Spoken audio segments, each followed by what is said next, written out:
ਸਤਿ ਸ੍ਰੀ ਅਕਾਲ। ਇਸ ਖਾਸ ਵਿਸ਼ਲੇਸ਼ਣ ਵਿੱਚ ਬਹੁਤ-ਬਹੁਤ ਸਵਾਗਤ ਹੈ। ਅੱਜ ਆਪਾਂ ਇੱਕ ਬਹੁਤ ਹੀ ਦਿਲਚਸਪ ਮਨੋਵਿਗਿਆਨਿਕ ਢਾਂਚੇ ਨੂੰ ਡੀਕੋਡ ਕਰਨ ਜਾ ਰਹੇ ਹਾਂ। ਇਹ ਸਿਰਫ ਕੋਈ ਆਮ ਗੱਲਬਾਤ ਨਹੀਂ ਹੈ, ਬਲਕਿ ਇਹ ਸਮਝਣ ਬਾਰੇ ਹੈ ਕਿ ਇੱਕ ਅਜਿਹੀ ਸ਼ਖਸੀਅਤ ਕਿਵੇਂ ਬਣਾਈਏ ਜਿਸ ਨੂੰ ਕੋਈ ਆਸਾਨੀ ਨਾਲ ਪੜ੍ਹ ਨਾ ਸਕੇ। ਮਤਲਬ ਸਿਰਫ ਬਾਹਰੀ ਦਿਖਾਵਾ ਨਹੀਂ, ਸਗੋਂ ਆਪਣੇ ਮਨ ਤੇ ਪੂਰਾ ਕੰਟਰੋਲ ਕਿਵੇਂ ਰੱਖਣਾ ਹੈ। ਅੱਜ ਆਪਾਂ ਇਸੇ ਬਾਰੇ ਗੱਲ ਕਰਾਂਗੇ। ਤਾਂ ਆਓ ਜਲਦੀ ਨਾਲ ਦੇਖੀਏ ਕਿ ਅੱਜ ਦੀ ਇਸ ਪਲੇਬੁੱਕ ਵਿੱਚ ਕੀ ਹੈ।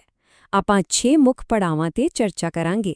ਅਸਲੀ ਤੇ ਨਕਲੀ ਆਭਾ ਵਿੱਚ ਫਰਕ, ਅਚਾਨਕ ਨਿੱਘ ਦਾ ਪ੍ਰਭਾਵ, ਬਿਨਾਂ ਕਿਸੇ ਸੰਘਰਸ਼ ਦੇ ਨਤੀਜੇ ਦਿਖਾਉਣਾ, ਨਿਯੰਤਰਿਤ ਸ਼ਾਂਤੀ, ਨਕਲੀ ਕਮਜ਼ੋਰੀ ਦਾ ਭਰਮ ਪੈਦਾ ਕਰਨਾ ਅਤੇ ਅਖੀਰ ਵਿੱਚ ਮਾਨਤਾ ਦੀ ਭੁੱਖ ਨੂੰ ਪੂਰੀ ਤਰ੍ਹਾਂ ਖਤਮ ਕਰਨਾ। ਠੀਕ ਹੈ, ਤਾਂ ਸ਼ੁਰੂ ਕਰਦੇ ਹਾਂ ਭਾਗ ਪਹਿਲੇ ਤੋਂ। ਅਸਲੀ ਬਨਾਮ ਨਕਲੀ ਆਭਾ ਯਾਨੀ ਸੱਚੀ ਤਾਕਤ ਨੂੰ ਉਜਾਗਰ ਕਰਨਾ। ਆਓ ਉਹਨਾਂ ਸਾਰੀਆਂ ਆਮ ਗਲਤਫਹਿਮੀਆਂ ਨੂੰ ਪਾਸੇ ਕਰੀਏ ਜੋ ਸਾਨੂੰ ਦੱਸਦੀਆਂ ਹਨ ਕਿ ਇੱਕ ਪ੍ਰਭਾਵਸ਼ਾਲੀ ਮੌਜੂਦਗੀ ਅਸਲ ਵਿੱਚ ਕੀ ਹੁੰਦੀ ਹੈ। ਆਮ ਤੌਰ ਤੇ ਮੰਨਿਆ ਜਾਂਦਾ ਹੈ ਕਿ ਕਾਲੇ ਕੱਪੜੇ ਪਾਉਣਾ, ਹਮੇਸ਼ਾ ਚਿਹਰੇ ਤੇ ਸਖਤੀ ਰੱਖਣਾ ਜਾਂ ਬਹੁਤ ਜ਼ਿਆਦਾ ਰੁੱਖਾ ਬਣਨਾ ਤਾਕਤ ਦੀ ਨਿਸ਼ਾਨੀ ਹੈ। ਪਰ ਸੱਚਾਈ ਇਹ ਹੈ ਕਿ ਅਸਲੀ ਤਾਕਤ ਕੋਈ ਨਕਾਬ ਨਹੀਂ ਹੈ ਜੋ ਆਪਾਂ ਪਹਿਨ ਲਈਏ। ਅਸਲ ਵਿੱਚ ਇਹ ਇੱਕ ਅਦਿੱਖ ਮਨੋਵਿਗਿਆਨਿਕ ਸ਼ੀਸ਼ੇ ਵਾਂਗ ਹੈ। ਜਦੋਂ ਕੋਈ ਸੱਚਮੁੱਚ ਤਾਕਤਵਰ ਇਨਸਾਨ ਕਮਰੇ ਵਿੱਚ ਆਉਂਦਾ ਹੈ ਤਾਂ ਆਸ-ਪਾਸ ਦੇ ਲੋਕ ਅਚਾਨਕ ਆਪਣੀਆਂ ਕਮਜ਼ੋਰੀਆਂ ਬਾਰੇ ਸੋਚਣ ਲੱਗ ਜਾਂਦੇ ਹਨ। ਉਹਨਾਂ ਨੂੰ ਲੱਗਦਾ ਹੈ ਕਿ ਉਹਨਾਂ ਨੂੰ ਖੁਦ ਨੂੰ ਸਾਬਿਤ ਕਰਨ ਦੀ ਲੋੜ ਹੈ। ਹੁਣ ਸੋਚਣ ਵਾਲੀ ਗੱਲ ਇਹ ਹੈ ਕਿ ਅਜਿਹਾ ਕਿਉਂ ਹੁੰਦਾ ਹੈ? ਕਿਉਂਕਿ ਬਚਪਨ ਤੋਂ ਹੀ ਸਮਾਜ ਸਾਨੂੰ ਇੱਕ ਖੁੱਲੀ ਕਿਤਾਬ ਬਣਨਾ ਸਿਖਾਉਂਦਾ ਹੈ। ਹਰ ਗੱਲ ਤੇ ਮੁਸਕਰਾਉਣਾ, ਗੁੱਸਾ ਆਉਣ ਤੇ ਪ੍ਰਤੀਕਿਰਿਆ ਦੇਣਾ ਤਾਂ ਜੋ ਸਭ ਕੁਝ ਸੁਰੱਖਿਅਤ ਰਹੇ ਅਤੇ ਲੋਕ ਸਾਡੇ ਨਾਲ ਆਰਾਮਦਾਇਕ ਮਹਿਸੂਸ ਕਰਨ। ਪਰ ਇੱਕ ਸੱਚਮੁੱਚ ਪ੍ਰਭਾਵਸ਼ਾਲੀ ਸ਼ਖਸੀਅਤ ਸਤਿਕਾਰ ਕਿਉਂ ਪ੍ਰਾਪਤ ਕਰਦੀ ਹੈ? ਕਿਉਂਕਿ ਉਸਨੂੰ ਆਸਾਨੀ ਨਾਲ ਪੜ੍ਹਿਆ ਨਹੀਂ ਜਾ ਸਕਦਾ।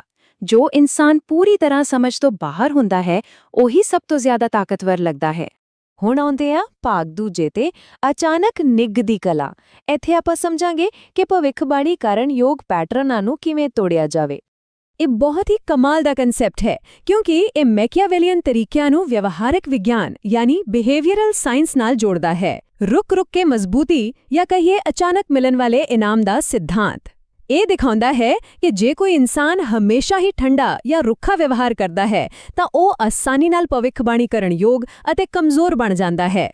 ਪਰ ਜਦੋਂ ਕਿਸੇ ਨੂੰ ਪਤਾ ਹੀ ਨਾ ਹੋਵੇ ਕਿ ਉਹਨਾਂ ਨੂੰ ਤੁਹਾਡਾ ਧਿਆਨ ਕਦੋਂ ਮਿਲੇਗਾ ਤਾਂ ਇਹ ਉਹਨਾਂ ਦੇ ਦਿਮਾਗ ਵਿੱਚ ਇੱਕ ਡੂੰਘਾ ਜਨੂਨ ਪੈਦਾ ਕਰ ਦਿੰਦਾ ਹੈ। ਇਹ ਪੂਰੀ ਪ੍ਰਕਿਰਿਆ 3 ਸਟੈਪਸ ਵਿੱਚ ਕੰਮ ਕਰਦੀ ਹੈ।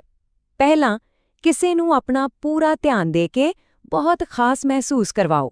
ਫਿਰ ਅਚਾਨਕ ਬਿਨਾਂ ਕਿਸੇ ਗੁੱਸੇ ਜਾਂ ਚੇਤਾਵਨੀ ਦੇ ਉਹ ਨਿੱਘ ਵਾਪਸ ਲੈ ਲਓ। ਬਸ ਇੱਕ ਡਾਕਟਰ ਵਰਗੀ ਪ੍ਰੋਫੈਸ਼ਨਲ ਦੂਰੀ ਬਣਾ ਲਓ। ਇਸ ਡੂੰਘੇ ਲਗਾਓ ਅਤੇ ਅਚਾਨਕ ਦੂਰੀ ਦੇ ਵਿਚਕਾਰ ਝੂਲਣ ਨਾਲ ਇੱਕ ਅਜਿਹਾ ਮਾਨਸਿਕ ਚੱਕਰ ਬਣ ਜਾਂਦਾ ਹੈ ਜਿੱਥੇ ਸਾਹਮਣੇ ਵਾਲਾ ਉਸ ਸ਼ੁਰੂਆਤੀ ਨਿੱਘ ਨੂੰ ਵਾਪਸ ਪਾਉਣ ਲਈ ਲਗਾਤਾਰ ਕੋਸ਼ਿਸ਼ ਕਰਦਾ ਰਹਿੰਦਾ ਹੈ। ਹੈ ਨਾ ਹੈਰਾਨੀਜਨਕ? ਚਲੋ ਹੁਣ ਅੱਗੇ ਵਧਦੇ ਹਾਂ ਭਾਗ ਤੀਜੇ ਵੱਲ, ਬਿਨਾਂ ਸੰਘਰਸ਼ ਦੇ ਨਤੀਜੇ ਅਤੇ ਸਹਿਜਤਾ ਦਾ ਭਰਮ।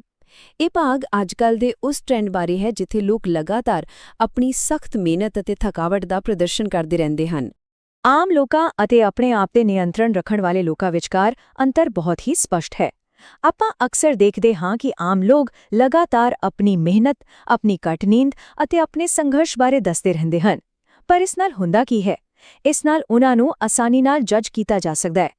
ਦੂਜੇ ਪਾਸੇ, ਸੱਚੇ ਪ੍ਰਭਾਵ ਵਾਲੇ ਲੋਕ ਸਿਰਫ ਸ਼ਾਨਦਾਰ ਅੰਤਿਮ ਨਤੀਜਾ ਦਿਖਾਉਂਦੇ ਹਨ। ਉਹ ਪਬਲਿਕ ਵਿੱਚ ਬਿਲਕੁਲ ਤਣਾਅ ਮੁਕਤ ਰਹਿੰਦੇ ਹਨ, ਜਿਵੇਂ ਕਿ ਇਹ ਸਭ ਕੁਝ ਕਰਨਾ ਉਨ੍ਹਾਂ ਲਈ ਬਹੁਤ ਆਮ ਜੀ ਗੱਲ ਹੋਵੇ। ਇਹ ਮਸ਼ਹੂਰ ਕਹਾਵਤ ਇਸ ਕਨਸੈਪਟ ਨੂੰ ਬਿਲਕੁਲ ਸਹੀ ਢੰਗ ਨਾਲ ਪੇਸ਼ ਕਰਦੀ ਹੈ। ਤਲਾਬ ਵਿੱਚ ਤੈਰਦੀ ਇੱਕ ਬੱਤਖ ਵਾਂਗ ਬਣੋ, ਜੋ ਪਾਣੀ ਦੇ ਉੱਪਰ ਬਿਲਕੁਲ ਸ਼ਾਂਤ ਦਿਖਾਈ ਦਿੰਦੀ ਹੈ, ਪਰ ਪਾਣੀ ਦੇ ਹੇਠਾਂ ਉਸਦੇ ਪੈਰ ਲਗਾਤਾਰ ਤੇਜ਼ੀ ਨਾਲ ਚੱਲ ਰਹੇ ਹੁੰਦੇ ਹਨ। ਆਪਣੀ ਅੰਦਰੂਨੀ ਘਬਰਾਹਟ ਅਤੇ ਮਿਹਨਤ ਨੂੰ ਲੁਕਾ ਕੇ ਰੱਖਣਾ ਅਤੇ ਬਾਹਰੋਂ ਬਿਲਕੁਲ ਰਿਲੈਕਸ ਦਿਖਣਾ ਹੀ ਸੱਚੀ ਉੱਤਮਤਾ ਦੀ ਨਿਸ਼ਾਨੀ ਹੈ। ਆਓ ਹੁਣ ਭਾਗ ਚੌਥੇ ਵੱਲ ਝਾਤ ਮਾਰੀਏ, ਨਿਯੰਤਰਿਤ ਊਰਜਾ ਅਤੇ ਸ਼ਾਂਤੀ ਯਾਨੀ ਸ਼ਿਕਾਰੀ ਵਰਗੀ ਸ਼ਾਂਤੀ। ਇੱਥੇ ਆਪਾਂ ਸਰੀਰਕ ਮੌਜੂਦਗੀ ਬਾਰੇ ਗੱਲ ਕਰਾਂਗੇ। ਜ਼ਰਾ ਜੰਗਲ ਵਿੱਚ ਚੁੱਪਚਾਪ ਤੁਰਨ ਵਾਲੇ ਇੱਕ ਬਾਘ ਬਾਰੇ ਸੋਚੋ।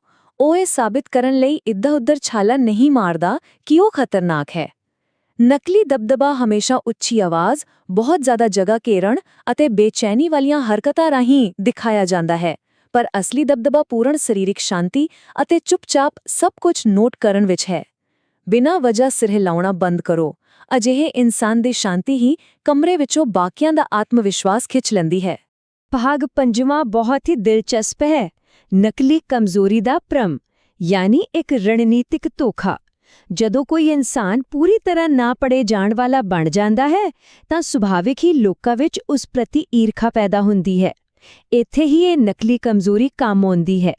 ਇਤਿਹਾਸ ਵਿੱਚ ਇਸ ਰਣਨੀਤੀ ਦੀ ਬਿਹਤਰੀਨ ਉਦਾਹਰਣ ਟੈਲੀਰੈਂਡ ਵਰਗੇ ਕੂਟਨੀਤਕਾਂ ਦੀ ਮਿਲਦੀ ਹੈ। ਉਨ੍ਹਾਂ ਨੇ ਆਪਣੀ ਤਿੱਖੀ ਰਾਜਨੀਤਿਕ ਚਾਲਬਾਜ਼ੀ ਨੂੰ ਇੱਕ ਸਰੀਰਕ ਖਾਮੀ ਅਤੇ ਆਲਸੀ ਸ਼ਖਸੀਅਤ ਦੇ ਪਿੱਛੇ ਛੁਪਾ ਕੇ ਰੱਖਿਆ। ਇਹ ਇੱਕ ਡਿਕੋਏ ਯਾਨੀ ਧੋਖਾ ਸੀ। ਉਨ੍ਹਾਂ ਨੇ ਆਪਣੇ ਵਿਰੋਧੀਆਂ ਨੂੰ ਮਜ਼ਾਕ ਉਡਾਉਣ ਲਈ ਇੱਕ ਛੋਟਾ ਜਿਹਾ ਨੁਕਸ ਦੇ ਦਿੱਤਾ, ਜਦੋਂ ਕਿ ਅਸਲ ਰਣਨੀਤੀਆਂ ਪਰਦੇ ਦੇ ਪਿੱਛੇ ਚੁੱਪਚਾਪ ਚਲਾਈਆਂ ਜਾ ਰਹੀਆਂ ਸਨ। ਇਸੇ ਕਰਕੇ ਉਹ ਆਪਣੇ ਤਾਕਤਵਰ ਵਿਰੋਧੀਆਂ ਤੋਂ ਵੱਧ ਸਮੇਂ ਤੱਕ ਟਿਕੇ ਰਹੇ। ਤਾਂ ਇਸ ਨੂੰ ਅਸਲ ਜ਼ਿੰਦਗੀ ਵਿੱਚ ਕਿਵੇਂ ਲਾਗੂ ਕਰਨਾ ਹੈ? ਬਹੁਤ ਸੌਖਾ ਹੈ। ਜਾਣਬੁੱਝ ਕੇ ਇੱਕ ਮਾਮੂਲੀ ਜੀ ਖਾਮੀ ਚੁਣੋ ਜਿਸ ਨਾਲ ਕੋਈ ਨੁਕਸਾਨ ਨਾ ਹੋਵੇ। ਗੈਰ ਜ਼ਰੂਰੀ ਗੱਲਾਂ ਵਿੱਚ ਥੋੜਾ ਅਣਜਾਣ ਹੋਣ ਦਾ ਨਾਟਕ ਕਰੋ ਅਤੇ ਦੂਜਿਆਂ ਨੂੰ ਛੋਟੀਆਂ ਗੱਲਾਂ ਵਿੱਚ ਖੁਦ ਨੂੰ ਉੱਤਮ ਮਹਿਸੂਸ ਕਰਨ ਦਿਓ। ਇਸ ਨਾਲ ਉਨ੍ਹਾਂ ਦੀ ਈਰਖਾ ਸ਼ਾਂਤ ਰਹਿੰਦੀ ਹੈ ਅਤੇ ਉਹ ਕਦੇ ਵੀ ਤੁਹਾਡੇ ਖਿਲਾਫ ਇਕੱਠੇ ਨਹੀਂ ਹੁੰਦੇ, ਜਦਕਿ ਤੁਹਾਡਾ ਅਸਲ ਟੀਚਾ ਅਤੇ ਤੁਹਾਡੀ ਬੁੱਧੀ ਇੱਕ ਸੁਰੱਖਿਅਤ ਕਿਲੇ ਵਾਂਗ ਲੁਕੀ ਰਹਿੰਦੀ ਹੈ। ਆਪਾਂ ਹੁਣ ਆਪਣੇ ਆਖਰੀ ਅਤੇ ਸਭ ਤੋਂ ਅਹਿਮ ਭਾਗ ਯਾਨੀ ਭਾਗ 6ਵੇਂ ਤੇ ਪਹੁੰਚ ਗਏ ਹਾਂ। ਮਾਨਤਾ ਦੀ ਭੁੱਖ ਨੂੰ ਖਤਮ ਕਰਨਾ। ਇਹ ਉਹ ਪੜਾਅ ਹੈ ਜਿੱਥੇ ਇਹ ਸਾਰੀਆਂ ਰਣਨੀਤੀਆਂ ਸਿਰਫ ਇੱਕ ਨਾਟਕ ਨਹੀਂ ਰਹਿੰਦੀਆਂ, ਬਲਕਿ ਇੱਕ ਅਟੁੱਟ ਅੰਦਰੂਨੀ ਹਕੀਕਤ ਬਣ ਜਾਂਦੀਆਂ ਹਨ। ਇਹ ਗੱਲ ਬਹੁਤ ਧਿਆਨ ਨਾਲ ਸਮਝਣ ਵਾਲੀ ਹੈ ਕਿ ਜੇ ਇਹ ਸਾਰੀਆਂ ਰਣਨੀਤੀਆਂ ਸਿਰਫ ਦੂਜਿਆਂ ਤੋਂ ਸਤਿਕਾਰ ਪਾਉਣ ਦੀ ਇੱਕ ਹਤਾਸ਼ ਕੋਸ਼ਿਸ਼ ਹਨ ਤਾਂ ਇਹ ਆਖਰਕਾਰ ਫੇਲ ਹੋ ਜਾਣਗੀਆਂ। ਇਹ ਚਾਹਣਾ ਕਿ ਲੋਕ ਤੁਹਾਡੇ ਤੋਂ ਡਰਨ ਬਿਲਕੁਲ ਉਹੀ ਕਮਜ਼ੋਰੀ ਹੈ ਜੋ ਇਹ ਚਾਹਣਾ ਕਿ ਲੋਕ ਤੁਹਾਨੂੰ ਪਿਆਰ ਕਰਨ, ਕਿਉਂਕਿ ਦੋਵੇਂ ਹੀ ਹਾਲਤਾਂ ਵਿੱਚ ਤੁਹਾਡਾ ਕੰਟਰੋਲ ਦੂਜਿਆਂ ਦੀ ਪ੍ਰਤੀਕਿਰਿਆ ਤੇ ਨਿਰਭਰ ਕਰਦਾ ਹੈ। ਇੱਥੇ ਨਿਰਦਈ ਹੋਣ ਦਾ ਮਤਲਬ ਬਿਲਕੁਲ ਬਦਲ ਜਾਂਦਾ ਹੈ। ਇਹ ਕਦੇ ਵੀ ਕਿਸੇ ਨਾਲ ਬੇਰਹਿਮੀ ਕਰਨ ਬਾਰੇ ਨਹੀਂ ਹੈ। ਅਸਲ ਵਿੱਚ ਇਹ ਇੱਕ ਬਿਲਕੁਲ ਨਿਯੰਤਰਿਤ ਕਾਰਵਾਈ ਹੈ। ਜਦੋਂ ਕੋਈ ਅਪਮਾਨ ਕਰਦਾ ਹੈ ਤਾਂ ਭਾਵੁਕ ਹੋ ਕੇ ਗੁੱਸੇ ਵਿੱਚ ਆਉਣ ਦੀ ਬਜਾਏ ਉਸ ਨੂੰ ਸਿਰਫ ਡੇਟਾ ਜਾਂ ਜਾਣਕਾਰੀ ਵਜੋਂ ਦੇਖੋ। ਫਿਰ ਬਿਨਾਂ ਕਿਸੇ ਇਮੋਸ਼ਨ ਦੇ ਬਿਲਕੁਲ ਇੱਕ ਸਰਜਨ ਵਾਂਗ ਉਸ ਰੁਕਾਵਟ ਨੂੰ ਹਟਾ ਦਿਓ। ਇਹ ਆਪਣੇ ਟੀਚਿਆਂ ਪ੍ਰਤੀ ਇੱਕ ਪੂਰਨ ਸਮਰਪਣ ਹੈ। ਜਦੋਂ ਕੋਈ ਇਸ ਮਾਨਸਿਕਤਾ ਨੂੰ ਅਪਣਾ ਲੈਂਦਾ ਹੈ ਤਾਂ ਸਮਾਜ ਦੀਆਂ ਆਪਸੀ ਹੋਮੇ ਵਧਾਉਣ ਵਾਲੀਆਂ ਖੇਡਾਂ ਆਪਣੇ ਆਪ ਪਿੱਛੇ ਛੁੱਟ ਜਾਂਦੀਆਂ ਹਨ। ਸਤਹੀ ਰਿਸ਼ਤੇ ਅਤੇ ਭਾਵਨਾਤਮਕ ਡਰਾਮੇ ਕਰਨ ਵਾਲੇ ਲੋਕ ਖੁਦ ਹੀ ਦੂਰ ਹੋ ਜਾਣਗੇ। ਤੁਹਾਡਾ ਦਾਇਰਾ ਸਿਰਫ ਉਨ੍ਹਾਂ ਲੋਕਾਂ ਤੱਕ ਸੁੰਗੜ ਜਾਵੇਗਾ ਜੋ ਅਸਲੀ ਹਨ। ਇਹ ਰਸਤਾ ਇਕੱਲਾ ਜ਼ਰੂਰ ਹੋ ਸਕਦਾ ਹੈ, ਪਰ ਇਹ ਪੂਰੀ ਤਰ੍ਹਾਂ ਅਟੁੱਟ ਅਤੇ ਸੁਤੰਤਰ ਹੈ। ਜਿਵੇਂ ਹੀ ਆਪਾਂ ਇਸ ਵਿਸ਼ਲੇਸ਼ਣ ਦੇ ਅੰਤ ਤੇ ਪਹੁੰਚਦੇ ਹਾਂ, ਇੱਕ ਬਹੁਤ ਹੀ ਡੂੰਘਾ ਸਵਾਲ ਸਾਹਮਣੇ ਆਉਂਦਾ ਹੈ ਕਿ ਆਰਾਮਦਾਇਕ ਪਰ ਭਵਿੱਖਬਾਣੀ ਕਰਨ ਯੋਗ ਬਣੇ ਰਹਿਣਾ ਠੀਕ ਹੈ, ਜਾਂ ਫਿਰ ਇਹਨਾਂ ਮਾਨਸਿਕ ਜ਼ੰਜੀਰਾਂ ਤੋਂ ਮੁਕਤ ਹੋ ਕੇ ਸੱਚੀ ਸੁਤੰਤਰਤਾ ਨੂੰ ਅਪਣਾਉਣ ਦੀ ਹਿੰਮਤ ਕਰਨਾ ਬਿਹਤਰ ਹੈ। ਅੰਤ ਵਿੱਚ ਸੱਚੀ ਸ਼ਕਤੀ ਆਪਣੇ ਆਪ ਤੇ ਪੂਰਨ ਨਿਯੰਤਰਣ ਪਾਉਣ ਵਿੱਚ ਹੀ ਹੈ। ਇਸ ਪੂਰੇ ਸਫ਼ਰ ਵਿੱਚ ਸਾਡੇ ਨਾਲ ਜੁੜੇ ਰਹਿਣ ਲਈ